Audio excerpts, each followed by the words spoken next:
नमस्कार, जय जोहार। आप देखना शुरू कर चुके हैं मीडिया छत्तीसगढ़ और आज की खबरों पर नजर डालेंगे। उससे पहले छत्तीसगढ़ के किस जिले से देख रहे हैं इस वीडियो को नीचे कमेंट पर जरूर बताएं और इसके साथ ही वीडियो को लाइक करिएगा। तो चलिए आज की खबरों की ओर बढ़ते हैं।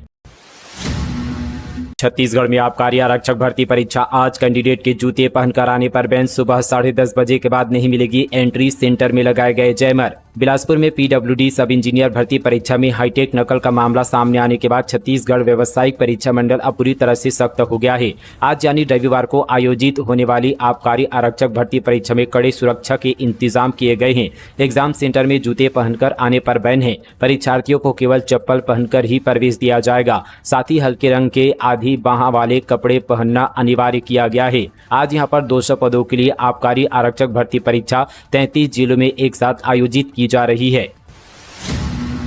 छत्तीसगढ़ का ग्रोथ इंजन बनेगा स्टेट कैपिटल रीजन। भविष्य की जरूरतों के मुताबिक विकास की तैयारी कर रही सरकार। छत्तीसगढ़ सरकार एनसीआर की तर्ज पर राजधानी रायपुर और इसके आसपास के इलाके के विकास के लिए स्टेट कैपिटल रीजन बनाकर विकसित करने जा रही है। सरकार का मानना है कि विकसित स्टेट कैपिटल रीजन छत्तीसगढ़ का नया ग्रोथ इंजन बनेगा। विधानसभा के मानसून सत्र में ही इस संबंध पर विधेयक को मंजूरी दी गई है। इस मंजूरी के साथ ही स्टेट कैपिटल रीजन ने रफ्तार पकड़ ली है। राजधानी रायपुर सहित दुर्ग, भिलाई और नवा रायपुर अटल नगर के क्षेत्रों को कैपिटल रीजन में शामिल किया गया है। जसपुर को मिलेगा अत्याधुनिक तीरंदाजी केंद्र, पुस्तकालय, मेडिकल यूनिट और स्किल सेंटर। मुख्यमंत्री विष्णुदेव साय के नेतृत्व में खेल, शिक्षा और ग्रामीण विकास को एक समन्वित दृष्टिकोण के साथ जोड़कर समग्र उन्नति की दिशा में ठोस कदम उठाए जा रहे हैं। इसी क्रम में जसपुर जिले के सुदूरवर्ती क्षेत्र पंडरापाठ में अत्याधुनिक सुविधाओं से युक्त एक बहुउद्देशीय परिसर की स्थापना की जा रही है, जो राज्य के प्रतिभाशाली युवाओं को सशक्त मंच प्रदान करेगा। एनटीपीसी द्वारा कॉर्पोरेट सामाजिक दायित्व के अंतर्गत इस महत्वाकांक्षी परियोजना के लिए 20 करोड़ 53 लाख रुपए की वित्तीय स्वीकृति दी गई है। विधायक भावना बोरा की कांवड़ यात्रा अंतिम चरण में। डिप्टी सीएम विजय शर्मा ने दी कठिन यात्रा के लिए शुभकामनाएं। कबीरधाम जिले के पंडरिया विधायक भावना बोरा की 7 दिवसीय कांवड़ पद यात्रा अपने अंतिम चरण में है। इस दौरान प्रदेश के उप मुख्यमंत्री विजय शर्मा ने अचानक डोंगरिया पहुंचकर उन्हें श्रीफल और शॉल भेंट कर कठिन यात्रा के लिए शुभकामनाएं दी। पंडरिया विधायक भावना बोरा ने 21 जुलाई को मध्य प्रदेश के पवित्र नर्मदा उद्गम स्थल अमरकंटक से अपनी यात्रा की शुरुआत की थी। 300 से अधिक बम श्रद्धालु के साथ कठिन और टेढ़े मेढ़े रास्तों से यह पद यात्रा आज यानी रविवार को भोरमदेव बाबा के दरबार में जल अभिषेक के साथ पूर्ण होगी।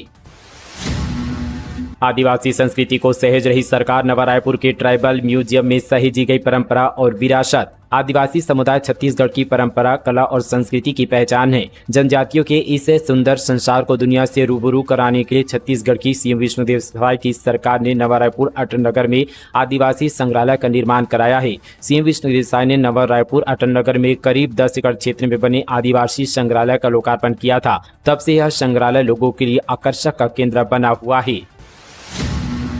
मुंगेली पुलिस बोली, प्यार में दिल देते हैं, ओटीपी या पासवर्ड नहीं। सैयारा मूवी से जोड़कर साइबर फ्रॉड का संदेश। मोहित सूरी के निर्देशन में बनी फिल्म सैयारा इन दिनों देश भर में चर्चा का विषय बना हुआ है। 18 जुलाई को रिलीज हुई इस रोमांटिक ड्रामा ने दर्शकों को भावुक कर दिया है। सोशल मीडिया पर फिल्म को लेकर अलग अलग प्रतिक्रियाएं मिल रही है। इस फिल्म की लोकप्रियता का फायदा उठाते हुए छत्तीसगढ़ के मुंगेली पुलिस ने अपने सोशल मीडिया हैंडल पर एक रोचक पोस्ट शेयर किया है। यह पोस्ट अब तेजी से वायरल हो रहा है। मुंगेली पुलिस ने अपने पोस्ट में लिखा है, सैयारा की प्रेम कहानी दिल को छू जाती है, पर ऑनलाइन दुनिया में हर सैयारा सच्चा नहीं होता। याद रखें, प्यार में दिल दिया जाता है, ओटीपी या पासवर्ड नहीं। अगर कोई आई लव यू कहने के बाद आपका पिन या ओटीपी मांगे तो वो आपके दिल का नहीं, आपके बैंक बैलेंस का दीवाना है। इस अनोखे तरीके से मुंगेली पुलिस ने लोगों को ऑनलाइन ठगी से सावधान रहने का संदेश दिया है। फिल्म के प्रचलित विषय को जोड़कर साइबर सुरक्षा के बारे में जागरूकता फैलाने का यह प्रयास लोगों को काफी पसंद आ रहा है।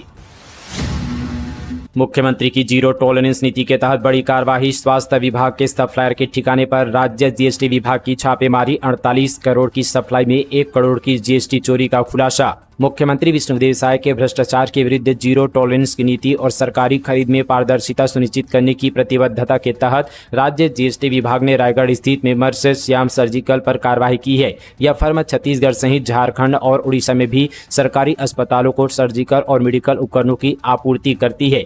राज्य जीएसटी विभाग की जांच में सामने आया कि उक्त यहाँ पर व्यवसायी ने स्वास्थ्य विभाग में विगत 4 से 5 वर्षों में लगभग 48 करोड़ रुपए की आपूर्ति की है, जबकि वास्तविक खरीदी केवल 10 करोड़ रुपए की थी। प्रारंभिक जांच में यह भी स्पष्ट हुआ कि व्यवसायी ने खरीदी मूल्य से 4 से 5 गुना अधिक दरों पर सामग्री की आपूर्ति कर 400 से 500% तक लाभ कमाया। इस लाभ को छुपाने और जीएसटी देनदारी से बचने के लिए व्यवसायी ने अपने परिजनों के नाम पर 3 अन्य फर्में राहुल इंटरप्राइजेस, नारायणी हपर हेल्थ केयर और पीआर इंटरप्राइजेस बनाई और आपस में ही खरीदी बिक्री दिखाकर करीब 1 करोड़ रुपए की जीएसटी चोरी की। भारी बारिश में रोते हुए दंतेवाड़ा कलेक्टर बंगले पहुंची 100 से ज्यादा छात्राएं हॉस्टल में सुविधाओं की कमी से परेशान। हमें हमारी मैडम कुछ नहीं देती, हमको जो भी मिलना चाहिए वो हम सभी को नहीं मिलता। हम जब शिकायत करते हैं तो हमें मैडम डांटते हैं। मेरे भैया को भी खूब डांटे, बोले कि तुम बच्चियों को सिखाते हो। मेरे भैया तो कुछ नहीं करते तो उसको क्यों डांट रही है मैडम? हमको हमारी पुरानी मैडम ला दो। ये शब्द उस आदिवासी बालिका आश्रम की बच्ची का है जो अपने घर से दूर रहकर शासन के भरोसे शिक्षा के मंदिर में रह रही है। इस बच्ची जैसी 100 छात्राओं की भी यही कहानी है कि हॉस्टल में वो सुविधाएं नहीं मिल रही जैसे पहले मिलती थी। जब हॉस्टल अधीक्षक के सामने फरियाद लगाकर बच्चियां थक गई तो बीते दिन यहां पर बच्चे कलेक्ट्रेट बंगले में भीगती हुई छात्राएं पहुंच गई। आपको बता दें कि दंतेवाड़ा जिले में कस्तूरबा गांधी बालिका आवासीय विद्यालय की 100 से ज्यादा छात्राएं भारी बारिश में कलेक्टर बंगले पहुंची। इस दौरान छात्राओं ने आवासीय विद्यालय में सुविधाओं की कमी, भोजन, किताब और ड्रेस की कमी की समस्या के बारे में शिकायत की। साथ ही आश्रम अधीक्षक पर दुर्व्यवहार का आरोप छात्राओं ने लगाया। 25 दिन से बस्तर में 10 ट्रेनें रद्द। कांग्रेस बोली मालगाड़ी सरपट दौड़ रही, पैसेंजर को बंद किया गया, शुरू नहीं हुई तो रोकेंगे मालगाड़ी। जगदलपुर और किरंदुल से चलने वाली कुल 10 यात्री ट्रेनें पिछले 25 दिनों से रद्द है। लैंडस्लाइड के बाद रेलवे ने तकनीकी कारणों और मरम्मत का काम का हवाला देते हुए सारी ट्रेनों को रद्द कर दिया है। अब शहर जिला कांग्रेस कमेटी ने यात्री ट्रेनों को शुरू करने के लिए वॉलंटियर डिवीजन के डीआरएम के नाम स्टेशन मास्टर को ज्ञापन सौंपा है। कांग्रेस कमेटी के जिला अध्यक्ष सुशील मौर्य ने कहा कि 2 जुलाई से सभी यात्री ट्रेनें रद्द कर दी गई है, जिससे लोगों को काफी परेशानियों का सामना करना पड़ रहा है। मालगाड़ियों की आवाजाही बरकरार रखी गई है। हर दिन 15 से 20 मालगाड़ियों की आवाजाही हो रही है। उन्होंने कहा कि जब मालगाड़ियां चल सकती है तो यात्री ट्रेनें क्यों नहीं। सेंट्रल जेल में बंद चैतन्य बघेल से मिलने के बाद सचिन पायलट बोले बीजेपी की धमकी से नहीं डरेगी कांग्रेस। छत्तीसगढ़ कांग्रेस प्रभारी सचिन पायलट ने बीते दिन रायपुर प्रवास के दौरान कांग्रेस के सीनियर नेताओं के साथ रायपुर सेंट्रल जेल में बंद पूर्व सीएम भूपेश बघेल के बेटे चैतन्य बघेल से मुलाकात की। वहीं इसी जेल में बंद पूर्व आबकारी मंत्री कवासी लखमा से भी मुलाकात की। इसके बाद मीडिया से चर्चा में कहा कि चैतन्य ने मजबूती से लड़ाई लड़ने की बात कही है। आरोप लगाते हुए कहा कि केंद्र और छत्तीसगढ़ की भाजपा सरकार विपक्ष को डराने और दबाने के लिए केंद्रीय जांच एजेंसियों का दुरुपयोग कर रही है, पर भाजपा चाहे जो भी कर ले, हमारा कांग्रेस परिवार एकदम पीछे नहीं हटेगा। भाजपा केंद्रीय एजेंसियों का इस्तेमाल विरोधी दलों को दबाने के लिए कर रही है। 10 साल में किसी भी भाजपा नेता के खिलाफ सेंट्रल एजेंसी ने कोई भी जांच या कार्रवाई नहीं की है। बिलासपुर एयरपोर्ट में नाइट लैंडिंग रनवे का विस्तार अटका, केंद्र और राज्य को फटकार। हाईकोर्ट ने कहा बोलिए हमसे नहीं हो पाएगा, मुख्य सचिव रक्षा सचिव से मांगा शपथ पत्र। बिलासपुर के बिलासा देवी एयरपोर्ट में सुविधाएं बढ़ाने को लेकर केंद्र और राज्य सरकार के सुस्त रवैये पर हाईकोर्ट ने नाराजगी जताई है। कोर्ट ने कहा कि आप स्टेटमेंट दे दीजिए कि सरकार कुछ नहीं कर पाएगी, हम PIL खत्म कर देते हैं, बिलासपुर का भाग्य कभी तो जागेगा। बता दें कि एयरपोर्ट में नाइट लैंडिंग रनवे का विस्तार होना है। राज्य सरकार ने इसकी अनुमति दे दी है, लेकिन मामला केंद्र में अटका हुआ है। राज्य सरकार ने हाईकोर्ट को बताया कि रक्षा मंत्रालय जमीन के बदले ज्यादा रकम की मांग कर रहा है, जबकि राज्य सरकार चाहती कि पहले जमीन उसके नाम हो तभी आगे का काम शुरू किया जाए। भारत यूके मुक्त व्यापार समझौते को सीएम शाह ने बताया छत्तीसगढ़ के लिए नए अवसरों का द्वार। कहा किसानों, बुनकरों और युवाओं के लिए खुलेगा वैश्विक बाजार। सीएम शाह ने भारत और यूनाइटेड किंगडम के बीच मुक्त व्यापार समझौते को भारत की विकास यात्रा का नया अध्याय बताया है और प्रधानमंत्री नरेंद्र मोदी के दूरदर्शी नेतृत्व के प्रति आभार जताया है। सीएम ने कहा कि यह समझौता न केवल भारत की आर्थिक क्षितिज को विस्तार देगा, बल्कि विशेष रूप से ऐसे राज्य जो कृषि, शिल्प, लघु और कुटीर उद्योगों पर आधारित है जैसे छत्तीसगढ़, उन्हें वैश्विक व्यापार का हिस्सा बनाने का ऐतिहासिक अवसर प्रदान करेगा। सीएम ने कहा कि भारत यूके FTA से भारत के 99% निर्यात उत्पादों को ब्रिटेन में शुल्क मुक्त पहुंच मिलेगी। इससे किसानों, MSME, हस्तशिल्पों, बुनकरों और पारंपरिक उत्पादों को सीधे लाभ मिलेगा। इस समझौते से अनुमानित $23 अरब के नए व्यापार अवसर खुलेंगे। कॉल कर कस्टमर बुलाती थी। स्पा सेंटर में पुलिस ने मारा छापा तो खुल गए सारे राज, कई आपत्तिजनक चीजें बरामद। दुर्ग जिले में देह व्यापार का एक बड़ा खुलासा हुआ है। स्पा सेंटर की आड़ में देह व्यापार का कारोबार किया जा रहा था। शिकायत मिलने के बाद पुलिस ने दबिश दी, जिसके बाद स्पा सेंटर की संचालिका समेत 5 लोगों को मौके से गिरफ्तार किया गया है। हालांकि पुलिस के पहुंचने से पहले यहां पर स्पा सेंटर का मालिक और मुख्य आरोपी मौके से फरार हो गया है। फिलहाल पुलिस उसकी तलाश कर रही है। प्रदेश के मेडिकल कॉलेजों में एडमिशन 29 जुलाई से इस बार 150 सीटें कम होगी। हर राउंड में होगा रजिस्ट्रेशन। रायपुर में सबसे ज़्यादा 230 सीट। छत्तीसगढ़ के शासकीय और निजी मेडिकल कॉलेजों में एमबीबीएस और बीडीएस कोर्स में एडमिशन की प्रक्रिया 29 जुलाई से शुरू होने वाली है। इस साल एडमिशन प्रक्रिया में कुछ बदलाव किए गए हैं। चिकित्सा शिक्षा विभाग ने निर्देश दिए हैं कि काउंसलिंग के हर राउंड के बाद सभी कैंडिडेट्स को फिर से रजिस्ट्रेशन कराना होगा। यानी कोई छात्र किसी कारण से पहले राउंड में छूट जाए तो वो दूसरे राउंड में रजिस्ट्रेशन करा सकता है। प्रदेश सरकार ने मेडिकल कॉलेजों की कुल सीट 2130 घोषित की थी, लेकिन रावतपुरा सरकार मेडिकल कॉलेज की एडमिशन शून्य कर दिया गया है, जिसके चलते इस साल केवल 1980 सीटों पर एडमिशन होगा। राज्य गठन की रजत जयंती 25 सप्ताह तक लगातार चलेगा। आयोजनों का सिलसिला जारी हुआ निर्देश। छत्तीसगढ़ राज्य गठन के 25 वर्ष पूर्ण होने के अवसर पर राज्य सरकार धूमधाम से रजत जयंती वर्ष मनाने की तैयारी कर रही है। इस अवसर पर 25 सप्ताह तक लगातार आयोजनों का सिलसिला चलेगा। इसकी शुरुआत 15 अगस्त 2025 से होगी और समापन 6 फरवरी 2026 को होगा।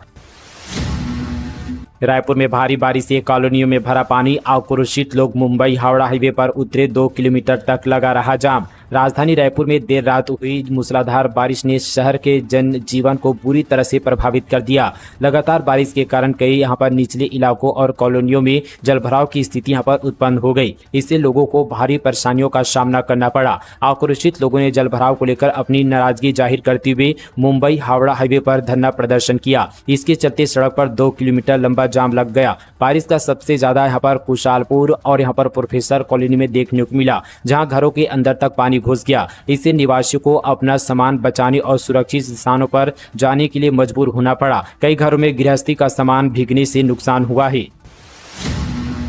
सालों से मरम्मत नहीं। 30,000 की आबादी परेशान। लवन खरतोरा पलारी रोहांशी और अमेठी रोहांशी मार्ग जर्जर, गड्ढों में भरा बारिश का पानी। बलौदाबाजार जिले के पलारी इलाके की सड़कें मरम्मत के अभाव में पहले से ही बदहाल है। अब बारिश के कारण स्थिति और भी खराब हो गई है। लोगों को चलना तक मुश्किल हो गया है। लवन खरतोरा पलारी रोहांशी और अमेठी रोहांशी मार्ग सहित क्षेत्र की प्रमुख सड़कों की जर्जर हालत ने करीब 30,000 की आबादी के लिए परेशानी खड़ी कर दी है। बरसात के मौसम में यह परेशानी और बढ़ जाती है। सड़कों पर बने गड्ढों में पानी भरा होने के कारण दिखता नहीं है। खासकर रात में बाइक सवार यात्री इसका सबसे ज्यादा शिकार हो रहे हैं। मिशन हॉस्पिटल कैंपस विवाद में हाईकोर्ट का फैसला। 17 परिवारों को मकान खाली करने के लिए 30 दिन की मोहलत। बिलासपुर के मिशन हॉस्पिटल कैंपस में लंबे समय से रह रहे 17 परिवारों को फिलहाल 30 दिन की मोहलत मिल गई है। जमीन खाली करने तहसीलदार की ओर से मिले नोटिस के खिलाफ हाईकोर्ट में दायर याचिका पर फैसला आ गया है। मेरी जानकारी के मुताबिक हाईकोर्ट की सिंगल बेंच ने याचिका तो खारिज कर दी है, लेकिन बरसात और मानवीय आधार को देखते हुए 30 दिन की मोहलत प्रदान की गई है।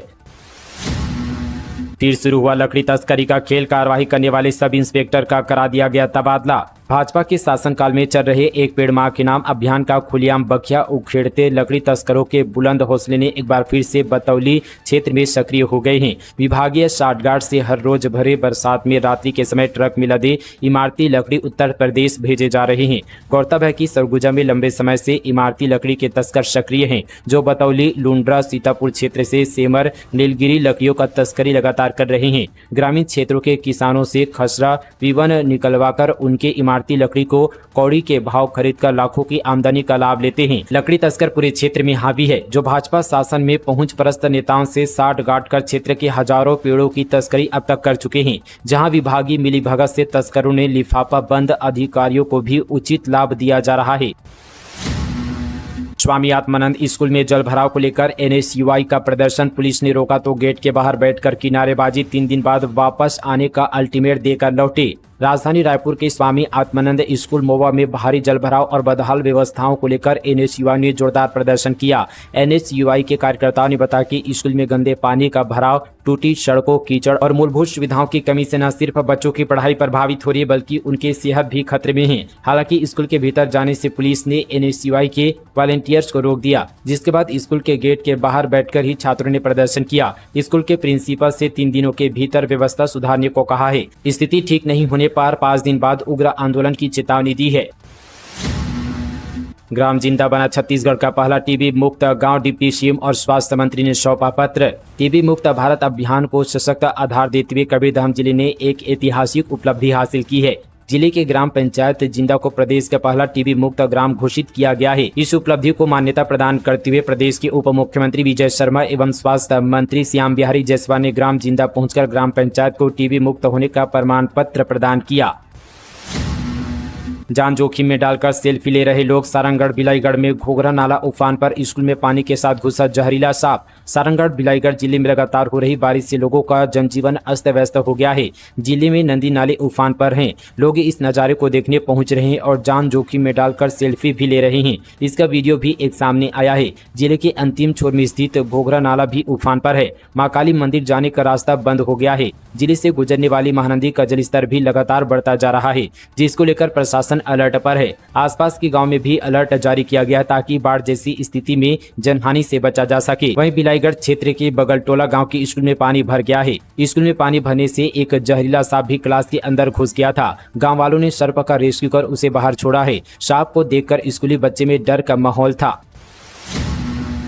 तंत्र मंत्र के लालच में हुई थी लोरमी की लाली की हत्या। अपहरण कर जान लेने वाले 5 आरोपी गिरफ्तार। लोरमी में झाड़ फूक से धन प्राप्त की लालसा में 7 वर्षीय मासूम लाली की बलि दे दी गई थी। घटना लोरमी थाना क्षेत्र के कोसाबाड़ी गांव की है। इस मामले में पुलिस ने 5 आरोपियों को गिरफ्तार किया है। इनके खिलाफ धारा 137(2), 103(1), 140, 61(3), 5 यहाँ पर बीएनएस के तहत मामला दर्ज है। मिली जानकारी के अनुसार 7 वर्षीय मासूम लाली को उसके घर से अगवा कर तांत्रिक अनुष्ठान झरन पूजा के नाम पर मौत के घाट उतार दिया गया। पुलिस ने 5 आरोपियों को गिरफ्तार कर जेल भेज दिया है। हथनी ने ग्रामीण को सूंड में लपेटकर पटका। जसपुर में वन विभाग की गाड़ी पर किया अटैक, 10 मीटर तक धकेला। जसपुर के पत्थलगांव रेंज में एक हथनी के हमले में एक ग्रामीण की मौत हो गई है। बालाझर गांव के यहाँ पर चोरपानी क्षेत्र में बीती सुबह यह घटना हुई है। मृतक तालिक राम जंगल में गया था, जहां उसका यहाँ पर सामना हथनी और बेबी एलिफेंट से हो गया। हथनी उसे सूंड में लपेटकर जमीन पर पटक दिया, जिससे उसकी मौके पर ही मौत हो गई। नवा रायपुर में बढ़ते सड़क हादसे। इस साल अब तक हुए 18 हादसे, 4 की मौत, 22 घायल। नवा रायपुर इलाके में चौड़ी और सुनसान सड़क पर लोग स्टंट करने के साथ ही ड्रंक एंड ड्राइव और ओवर स्पीड वाहन चलाने के कारण नवा रायपुर क्षेत्र में सड़क हादसे बढ़ रहे हैं। पुलिस की ओर से लगातार यातायात को लेकर जागरूक भी किया जा रहा है। बावजूद इसके लोगों में आज भी ट्रैफिक सेंस की कमी देखने को मिल रही है, जिसके कारण सड़क हादसे हो रहे हैं। हाल ही में मंत्री केदार कश्यप के भतीजे निखिल कश्यप की ओवर स्पीड वाहन चलाने की वजह से सड़क हादसे में मौत हो गई। उसका साथी घायल हुआ है, जिसका इलाज हॉस्पिटल में चल रहा है। तो दोस्तों, ये थी आज की तमाम छत्तीसगढ़ की बड़ी और ताज़ा खबरें फटाफट अंदाज पर मीडिया छत्तीसगढ़ पर। आप सभी को दोस्तों आज का न्यूज़ कैसा लगा नीचे हमें कमेंट पर बताना बिल्कुल ना भूलें। मिलेंगे कल इसी तरह की और नॉन स्टॉप खबरों के साथ, तब तक के लिए जय हिंद।